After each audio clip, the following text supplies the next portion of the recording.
Казахстан. Утро. Очень холодно и дорога промерзла.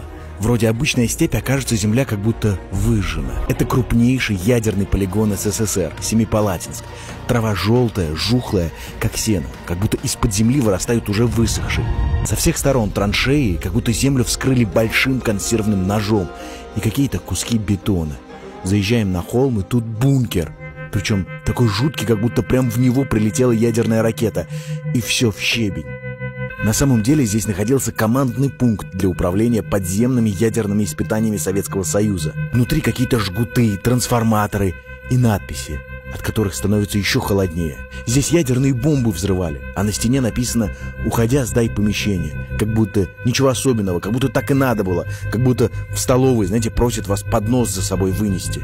Проводили туда рельсы, и вот на этих рельсах на тележке заводился этот сам заряд. И потом вход бетонировали же. И потом ждали именно тот момент, когда нажать приказ, нажать эту красную кнопку. Это ядерный полигон, на котором 40 лет испытывали самое страшное оружие, которое известно на сегодняшний день. В период с 49 по 89 Советский Союз взорвал здесь 500 атомных бомб.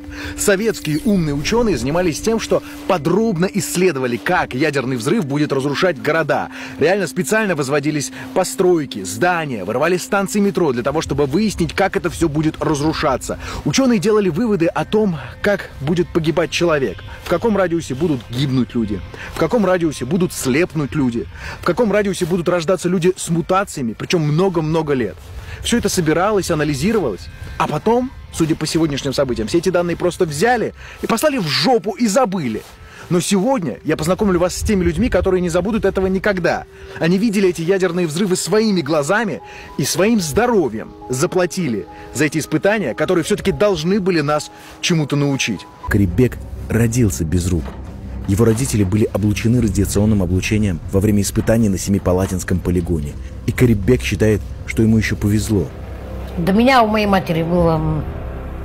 Ребенок родился тоже, прожил буквально полгода, умер. Потом родилась еще одна девочка. Она тоже где-то там 7-8 месяцев пожила, умерла.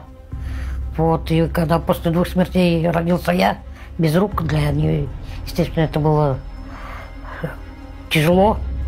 Шоковое состояние. Знаю, это трудно, но попытайтесь представить, что чувствовала мама.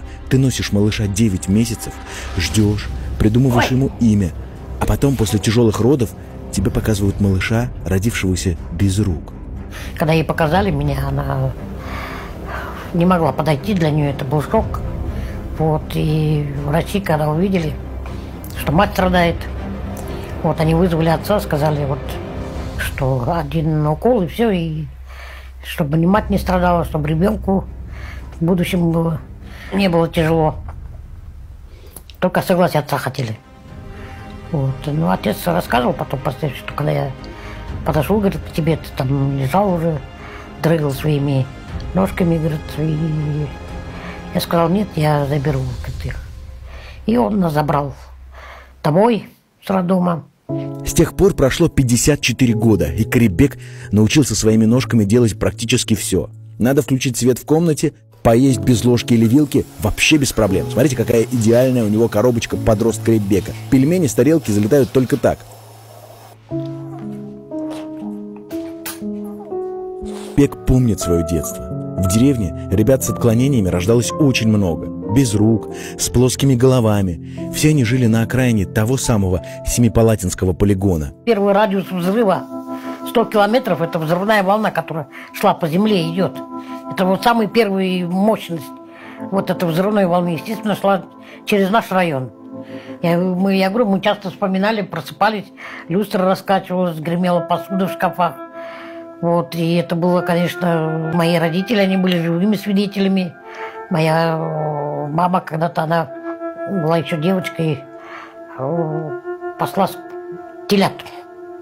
Вот, и она рассказывала, что когда в один прекрасный день увидела вот ядерный гриб, вот, потом все это стало темно, говорит, пошел какой-то черный дождь.